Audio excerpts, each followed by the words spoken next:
नमस्कार दोस्तों, साहित्यिक कहानियों के इस चैनल कहानियां जिंदगी की पर मैं शैली सुना रही हूँ सुश्री मन्नू भंडारी जी की लिखी कहानी शायद का दूसरा और अंतिम भाग। आगे बढ़ने से पहले हमेशा की तरह आप सबसे रिक्वेस्ट है कि अगर चैनल पर पहली बार आए हो या अब तक ना किया हो तो चैनल को सब्सक्राइब करना बिल्कुल ना भूलें। आइए सुनते हैं।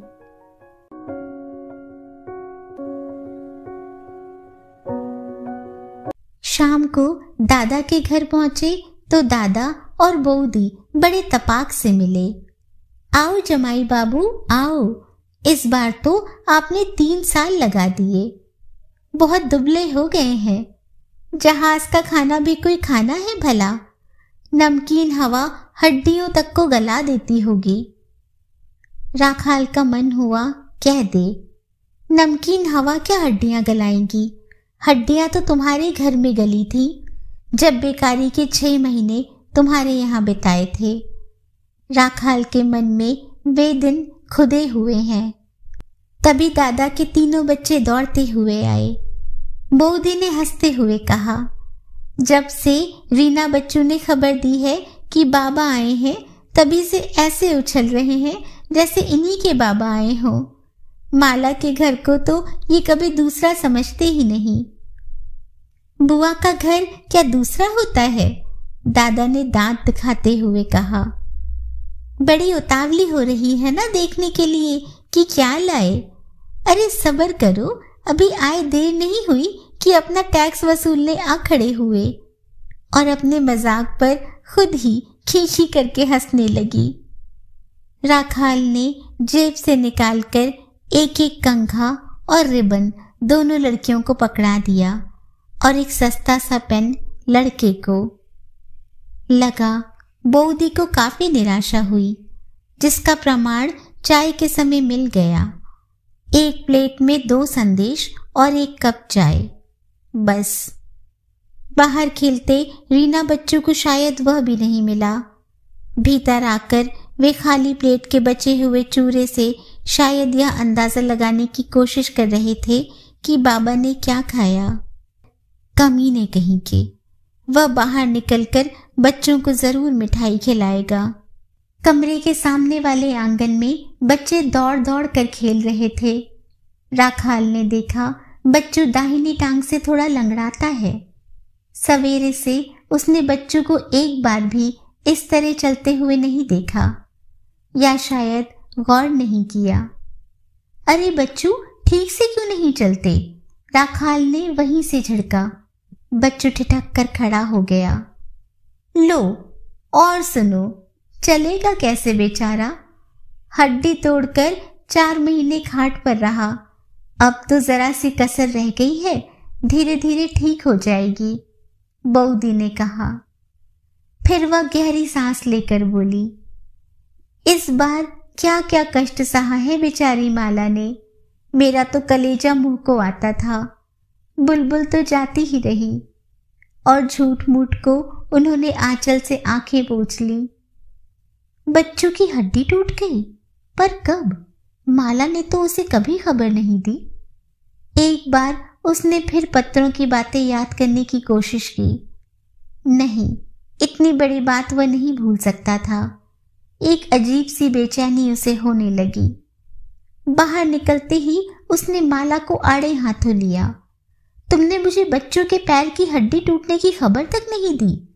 कब टूटी हड्डी? कैसे टूटी? क्या करती खबर करके? तुम ही क्या कर लेते सिवाय परेशान होने के? फिर भी तुमको लिखना तो चाहिए था। पीछे जो कुछ होता है मुझे मालूम तो रहे। मेरे बच्चे का पैर टूट गया और इसकी खबर मुझे दूसरे लोग दें। आखिर मैं और राखाल से कुछ कहा नहीं गया। पीछे जो कुछ होता है वह भोगना तो मुझे ही पड़ता है। दूर रहकर तुम चिंता करने के सिवाय कर ही क्या सकते हो? बेकार को परेशान होते। माला का स्वर कातर हो आया। राखाल समझ नहीं पाया कि माला उस पर आरोप लगा रही है या अपना अपराध स्वीकार कर रही है। सचमुच उसके पीछे क्या क्या नहीं हो गया। बुलबुल हुई और मर गई। रीना की सारी चंचलता और बचपना ऐसा गया कि उसने बेझिझक होकर उससे बात तक नहीं की। बच्चू के पैर की हड्डी टूटी और जुड़ गई। छोटू इतना बड़ा हो गया कि उसे पहचानता तक नहीं। और माला लौटकर वह घर नहीं आया। सबको लेकर देशप्रिय पार्क में बैठ गया। बच्चों के मांगने से पहले ही सबको एक एक आने की मूड़ी दिलवाकर उसने उन्हें अपने पास बिठाया और उनकी पढ़ाई लिखाई के बारे में पूछने लगा। यह बच्चू तो सारे दिन आवारागर्दी करता है। 4 महीने बिस्तर पर रहा तो पढ़ाई लिखाई तो यूं चौपट है। उस पर भी मजाल है जो किताब लेकर बैठ जाए। शंकर के लड़के को पढ़ाने के लिए मास्टर आता है। कई बार उसने कहा भी कि बच्चू तू भी बैठ जाया कर, पर बच्चू को खेलने कूदने से फुर्सत हो तब ना। आक्रोश और खींच माला के स्वर का स्थायी भाव हो गया है। राखाल ने बच्चू को बाहों में भरकर अपने पास खींचते हुए कहा, देखना अब बच्चू कैसे पढ़ता है। कोई शंकर वंकर का मास्टर नहीं, मैं पढ़ाऊंगा इसे। क्यों बेटा, अच्छे नंबरों से पास होना है ना तुम्हें? बच्चू ने गर्दन हिलाकर हाँ कर दी। फिर राखाल रीना से बतियाने लगा। वह पहले की तरह ही झेप झेप कर जवाब देती रही, पर छोटू उसके पास अभी भी नहीं आया। उसे देखकर मुस्कुराता जरूर था, पर जब राखाल हाथ बढ़ाता तो वह माला की गोद में दुबक जाता। 1-2 दिन में पहचान जाएगा। पहले भी जब तुम गए थे तब बहुत दिनों तक तुम्हारी फोटो को देखकर बाबा बाबा किया करता था। अब इतने दिन हो गए कि भूल गया। 2-3 घंटे पार्क में बिताकर जब रात में वे लोग घर लौटे तो राखाल का मन बहुत हल्का हो आया था। केमिस्ट के यहाँ से खरीदा गोल सिक्का रात के बारे में भी उसे आश्वस्त कर रहा था। गली में कल की तरह आज भी अंधेरा था। फिर भी वह गली, नीचे छत वाला कमरा एकाएक उसे अधिक आत्मीय और अपने लगने लगे। अभी भी जैसे उसके फेफड़ों में पार्क की हवा भरी थी। माला को लस्त पस्त करके छोड़ा तब पहली बार घर आने का बोध उसकी रग रग में तैर गया। थोड़ी देर में माला की नाक बजने लगी। उसे बड़ी देर से सिगरेट की तलब महसूस हो रही थी। उसने सिगरेट निकाली और खिड़की पर बैठ गया। जब राखाल सोया तो मकान हिचकोले नहीं खा रहा था।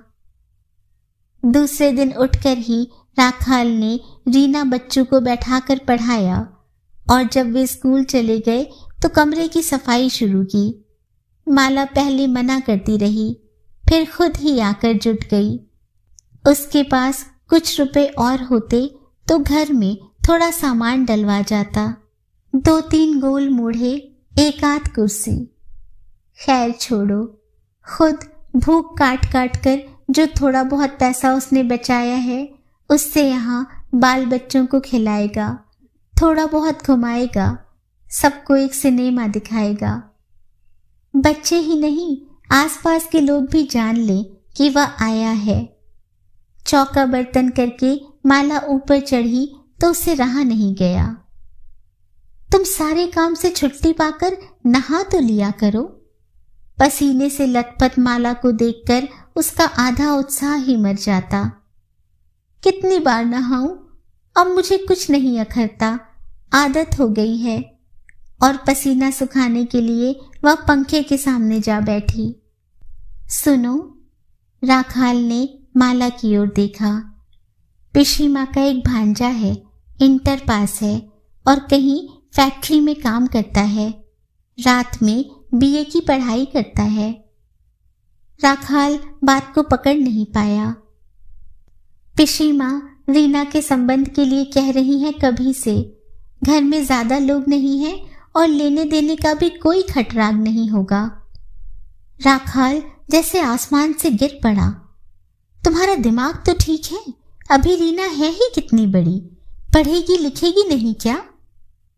इसमें दिमाग खराब होने की क्या बात है भला? आखिर शादी तो करनी ही है। संबंध जितनी जल्दी हो जाए अच्छा है।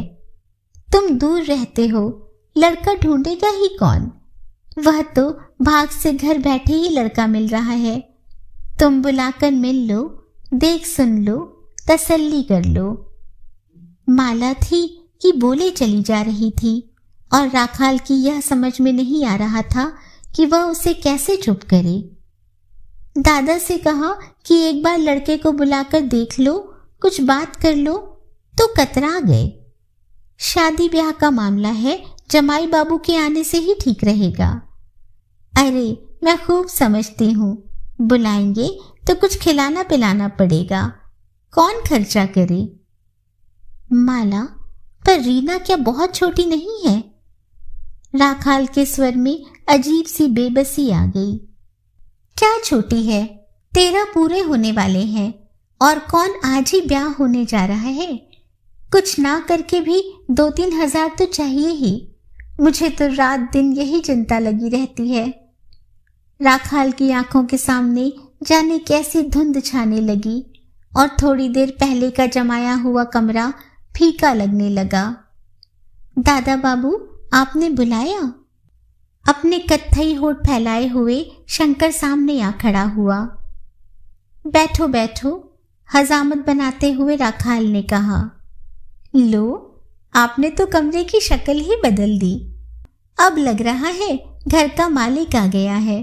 शंकर हंसने लगा, पर राखाल को अब शंकर की हंसी उतनी बुरी नहीं लगी। एक अधमैले तौलिए से रगड़कर मुंह पोंछते हुए राखाल ने कहा, माला तुम्हारा कुछ हिसाब बता रही थी। मुझे पहले तो मालूम नहीं था, वरना पूरे का ही प्रबंध करके आता। स्वर में घर के मालिक वाला रौब पूरी तरह था। अरे दादा बाबू, आप चिंता न करिए, रुपए कौन भागे जा रहे हैं? नहीं भाई, कर्ज जितनी जल्दी चुक जाए अच्छा। और राखाल ने अपना छोटा सा संदूक खोलकर उसमें से 100 रुपए का नोट निकाल कर दे दिया।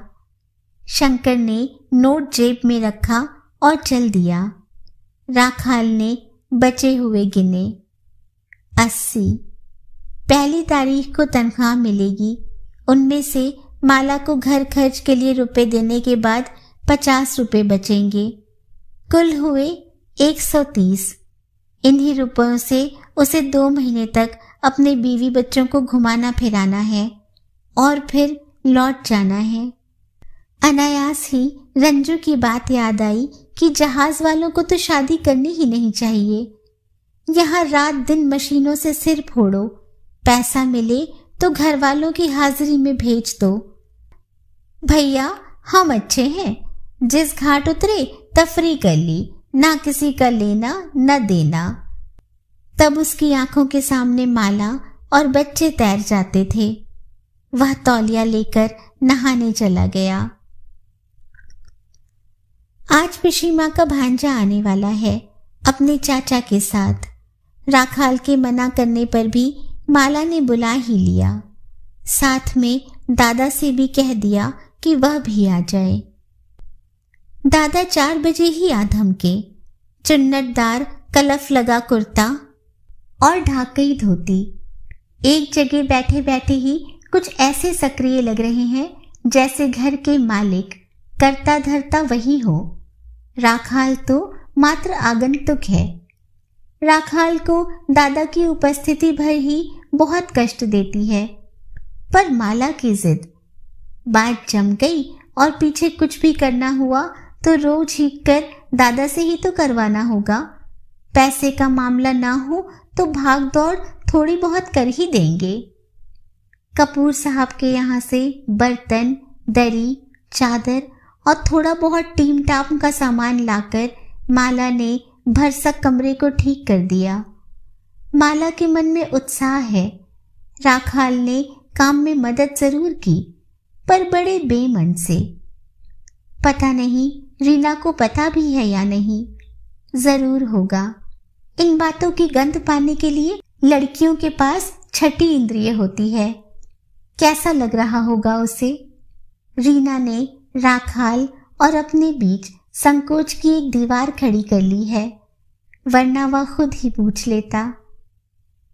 लड़का आया, गहरा सांवला रंग और चेचक के दाग। राखाल का रहा सहा उत्साह भी जाता रहा। राखाल ने वैसे तय कर लिया था कि इन लोगों के आने के बाद वह दादा को इतना मुखर नहीं रहने देगा। घर के मालिक की हैसियत से वही सारी बातचीत करेगा। पर लड़के की सूरत देखकर यह निर्णय अपने आप पिघल गया। दादा बात भी कर रहे हैं और धोती का छोर उठाकर ऊपर नीचे आ जा भी रहे हैं। करने दो, जो मर्जी आए, अंतिम निर्णय तो मैं ही दूंगा। दादा और माला किसी की भी नहीं चलने दूंगा। हम तो कभी से मिलना चाह रहे थे, पर आपके लौटने का इंतजार था, चाचा ने कहा तो राखाल को थोड़ा संतोष हुआ। पहली बार होठों पर मुस्कुराहट आई। चलो, कम से कम यह तो मालूम है कि घर का मालिक मैं हूं। फिर इधर उधर की बातचीत चलने लगी। चाचा ने पूछा, अच्छा राखाल बाबू, आप तो बहुत देश विदेश घूमते हैं, अपने देश जैसी संस्कृति कहीं देखने को मिलती है? राखाल को लगा चाचा जी उसके विदेश घूमने से काफी प्रभावित हैं। वह कुछ कहता उसके पहले ही दादा बोले, अरे नहीं गांगुली भाई, जमाई बाबू का काम तो जहाज का है, देश विदेश कहाँ घूम पाते हैं बेचारे, जहाज पर ही तो रहना पड़ता है। फिर भी कुछ मालूम हो तो बोलो जमाई बाबू, अपने देश जैसी संस्कृति कहीं देखी? राखाल भीतर ही भीतर भुन गया। जहाज पर नौकरी नहीं करते कहो, जहाज में पखाना साफ करते हैं। कमीना कहीं का। इस माला को मना कर दो, फिर भी मरेगी इस दादा के पीछे। आज वह माला की अच्छी तरह खबर लेगा। बात संस्कृति से नौकरी पर आ गई और लगे हाथ ही बेकारी की समस्या और सरकार की धुनाई भी हो गई। ऐसे संकट के दिनों में भी अपने भतीजे को फैक्ट्री में नौकरी दिलवा देने की सफलता पर अपार गर्व महसूस करते हुए गांगुली बाबू रसगुल्ले पर रसगुल्ले खाते रहे। लड़की वाले भले ही हो, पर खाने में बराबरी के ही उतरेंगे के भाव से दादा मुकाबला करते रहे। खाए जा कमबख्त, मुफ्त का माल है, अपने घर में तो एक एक संदेश देकर छुट्टी कर दी। उन लोगों के जाते ही खुलकर राखाल ने घोषणा कर दी, यह लड़का बिल्कुल नहीं चलेगा, पिशी माँ से कह देना बात खत्म कर दे। अपने स्वर की दृढ़ता पर राखाल स्वयं विस्मित था। जमाई बाबू, ऐसा लड़का आपको मिलेगा नहीं, लड़कों का भी कोई रंग रूप देखा जाता है।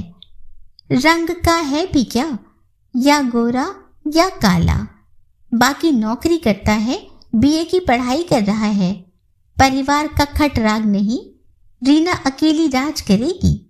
सबसे बड़ी बात, लेन देन का झमेला नहीं, दहेज दिया जाएगा आपसे। मैंने कहा ना कि यह संबंध नहीं होगा। मुझसे क्या होगा क्या नहीं यह मैं समझ लूंगा। कोई चेहरा है लड़के का? राखाल के इस रूप से माला स्तब्ध। दादा भुनभुनाकर चले गए। आप तो बाहर रहते हैं, यहाँ बीवी बच्चे हमारे नाम को झींकते रहते हैं। आज के जमाने में अपना घर चलाना ही मुश्किल, किस किस का करते फिरो।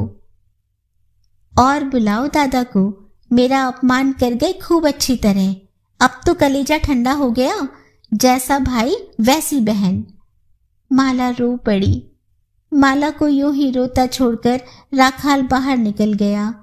सामने ही कोने वाले स्टॉल से पान लगवाकर खाया और डंडी से चूना चूसता हुआ पार्क में टहलने लगा। परम संतुष्ट वह घर पहुंचा। कपूर साहब का सामान जा चुका था और कमरा बड़ा उखड़ा उखड़ा लग रहा था। माला नीचे रसोई में थी और बच्चे बाहर। लड़के को नापास करके ही उसे लग रहा था जैसे घर में उसने अपने को पूरी तरह पास कर लिया है।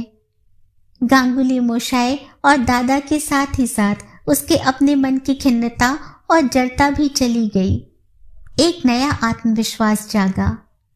यह मेरा घर है, इसमें मेरी इच्छा के खिलाफ कुछ भी नहीं हो सकता।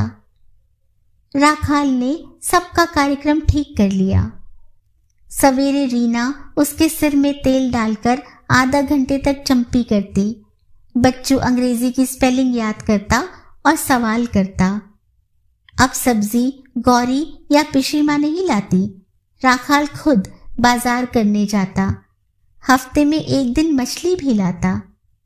छोटू का लिवर बढ़ा हुआ था तो खुद उसे अस्पताल ले गया। उसे नहीं पसंद कि हर बात में दूसरों का एहसान लिया जाए। शाम को बच्चू खड़े होकर उसके पैर दबाता और साथ ही पहाड़े भी याद करता। खाने के बाद वह बच्चों को लेकर पढ़ाने बैठ जाता। मशीनों के बीच रहते समय उसे कभी याद नहीं रहता कि वह बीएससी है। उसकी अपनी जिंदगी तो बर्बाद हो गई, पर वह चाहता है कि कम से कम बच्चों की जिंदगी तो बना दे। उसे आज भी याद है कि जब वह कलकत्ते में ही नौकरी करता था और रीना हुई थी तो माला की एक आकांक्षा थी कि वह अपनी बिटिया को डॉक्टर बनाएगी। और अब रविवार की शाम को माला और बच्चों को लेकर घूमने जाता।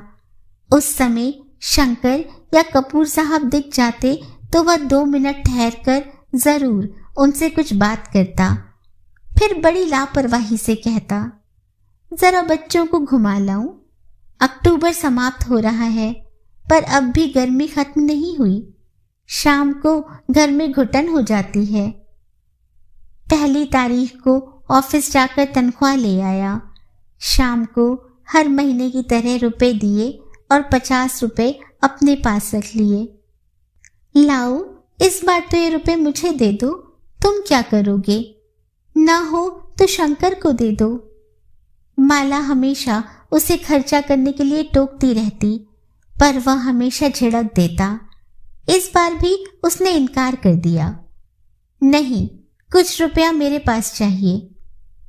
बच्चों को घुमाना फिराना खिलाना पिलाना तो है, वे बेचारे कैसे जानेंगे कि उनका बाबा आया है। पैसे के मामले में वह माला पर कतई निर्भर नहीं करना चाहता, बल्कि चाहता है कि माला उस पर निर्भर करे। धीरे धीरे राखाल की छुट्टियां और पास के रुपए समाप्त होने को आए। राखाल ने छोटू का नाम भी रजिस्टर करवा दिया। जनवरी से वह भी स्कूल जाने लगेगा। सरकारी स्कूल में फीस ज्यादा नहीं लगती, पर कॉपी किताब पेंसिल आदि के खर्चे की ही माला को चिंता है।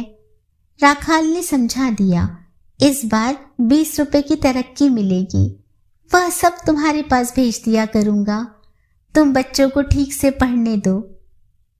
और देख रीना, माँ स्कूल छुड़वाए तो छोड़ना मत, मुझे लिख देना, तो मुझे बराबर चिट्ठी लिखा कर सारे हाल चाल, समझी? बच्चू बेटा, मेरे पीछे मन लगाकर पढ़ना, अच्छे नंबरों से पास होगे तो इनाम भेजूंगा। बच्चू तो मेरा राजा बेटा है। छोटू बाबा, इस बार लौट कर आऊं तो भूलना मत। हम आए तो छोटू बाबू हमको पहचानते नहीं, हमारे पास आते नहीं, और अब हम नहाने जाए तो बाहर खड़े होकर रोते हैं। अब तो नहीं भूलोगे ना बेटा? हमारी तस्वीर के सामने खड़े होकर बातें किया करना। और राखाल भर्राए गले से हंस दिया। उसके बाद खाना बनाती माला की ओर नजर गई तो समझ में नहीं आया कि क्या कहे। केवल इतना ही कह पाया, देखो, तुम हर बात की सूचना जरूर देना। यह ठीक है कि मैं दूर रहकर कुछ नहीं कर सकता, पर कम से कम जान तो सकता हूं। उसके बाद बड़ा बोझिल सा मौन वहां पर छा गया। 3 दिन बाद वह चला जाएगा और माला अभी से उदास रहने लगी है। उसका अपना मन जैसे कहीं से डूबने लगा है। रात में माला उससे सटकर सो रही है। इतना खर्चा यहाँ न करते और शंकर के बचे हुए 200 रुपए चुका देते तो अच्छा होता। पहले तो यही कहकर टालती रही कि तुम आओगे तो दे दूंगी, अब कौन सा बहाना बनाऊंगी। राखाल इस समय यह बात नहीं करना चाहता, फिर भी माला को तसल्ली देने के लिए कह दिया, मैं जाकर ही रुपए भेज दूंगा। कल उसे अपनी ज्वाइनिंग रिपोर्ट देनी है और परसों सवेरे 10 बजे जहाज खुलेगा। आज कुछ और भी तो किया जा सकता है। दूसरे दिन ऑफिस से लौटकर शंकर से मिल लिया। दादा के यहाँ अब वह नहीं जाएगा। कपूर साहब से वह शाम को मिलाएगा। आज आखिरी शाम है। खाना साथ लेकर सारा परिवार लेग्स पर जा बैठा। खाने में वही मछली का झोल और भात। सब चुपचाप बैठे हैं। बच्चू मछली पर वैसे ही टूटा पड़ रहा है।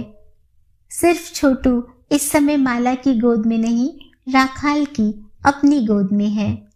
शाम का अंधेरा उसके मन पर उतरता आ रहा है। माला की आंखें इस बात की गवाह है कि दिन में वह कई बार रो चुकी है।